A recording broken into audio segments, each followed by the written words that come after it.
Cuando Gerardo terminaba teatro en la UNAM, solo pensaba en una cosa: algún día tener un gran papel y ser famoso. Pero lamentablemente pasaría años haciendo papeles secundarios, en películas de piratas, en películas que hablaban de la conquista y de la colonia. Una de ellas las hizo a los 33 años y se llamaba El misterio del Trinidad. Ahí el protagonista era Eduardo Palomo, que irónicamente perecería de un infarto ese mismo año. Era un papel más para Gerardo, del sobrino. Alguien que aparecía y luego se desaparecía. Hasta que un día apareció Mel Gibson y le dio un papel como Ojo Medio y el malo de la película en Apocalipto. En la pantalla se hizo grande allí. Apocalipto lo volvió famoso sin perderle permiso. Pero a pesar de su fama y de que se le abrieran las puertas, que pudiera viajar por el mundo, enamorarse, casarse y tener hijos, al final comprendería que la vida fuera del cine no siempre tiene segundas tomas. Tenía 55 años, sí, 55. La presión alta era una sombra silenciosa que lo acompañaba desde hacía años, desde que recorría las selvas en 2006. Tomaba sus medicamentos con disciplina y nadie imaginaba que el corazón también se cansa de ser fuerte. El 31 de enero del 2026, el tiempo se detuvo a las 3:20 de la tarde, cuando de pronto se desvaneció. No fue en un set de grabación, no fue con cámaras, fue en una casa común, en la Ciudad de México, en la casa de la madre de su hija. Allá donde no había aplausos, dejaba una hija. Una vida que ahora lo recuerda no como el guerrero de la película, sino como el hombre que regresaba cansado, que medio veía debido a su continuo trabajo. Una de esas últimas películas, Sonidos de Libertad, donde hizo el papel de Alacrán. Pero en aquel momento el infarto no pidió permiso, no respetó la fama, no entendió de premios ni de escenas memorables. Simplemente se lo llevó en silencio. Y así el actor que una vez corrió para salvar su vida o para atacar a pueblos enteros, ya no pudo correr más. Había quedado la selva atrás hacía años, pero el público aún lo recordaba. En aquella selva la cámara se apagó, el jaguar cerró los ojos, porque incluso los que parecen hechos de resistencia también tienen un corazón que un día decide detenerse.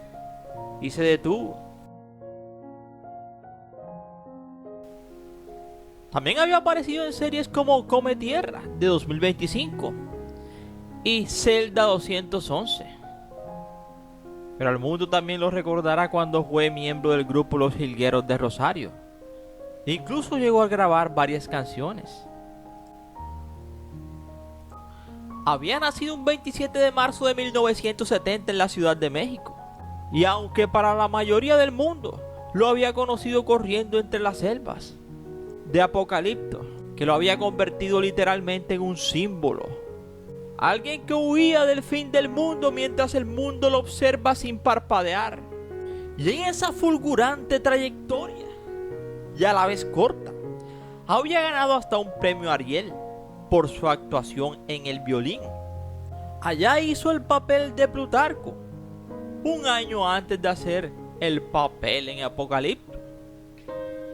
Allá era el chofer del diputado Zamacona, y que termina enamorándose de la mamá del Rana, a quien dio vida Mara Escalante, hija de Mario Cid.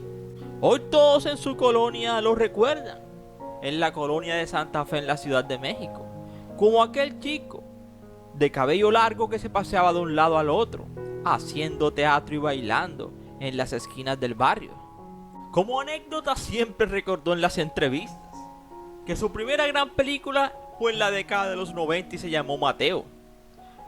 Pero tuvo complicaciones en ese proyecto porque el equipo de filmación era danés y todos hablaban en danés menos él. Así que lo hizo por intuición, por señas y mirando fotografías.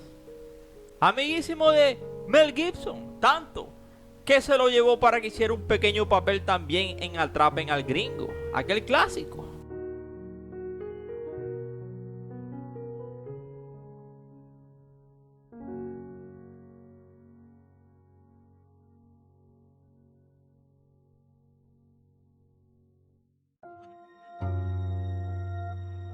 Y ahora la gente lo dice.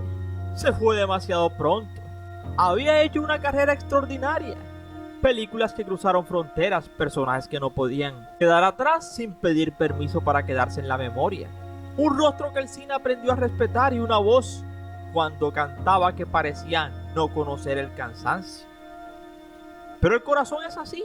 El corazón se cansó en silencio, no avisó, no negoció, no le importó los premios, ni la crítica, ni los proyectos por venir. Había sobrevivido a rodajes extenuantes, a jornadas interminables, a la exigencia de sostener cuerpos ajenos en cada personaje. Pero no pudo sostener el suyo. A los 55, sí, a los 55 años, cuando todavía se hablaba de futuro, cuando aún se decía lo que sigue, cuando la vida ya no hacía promesas, pero tampoco despedidas. El corazón decidió detener la función, y fue su última función. Nadie lo creía.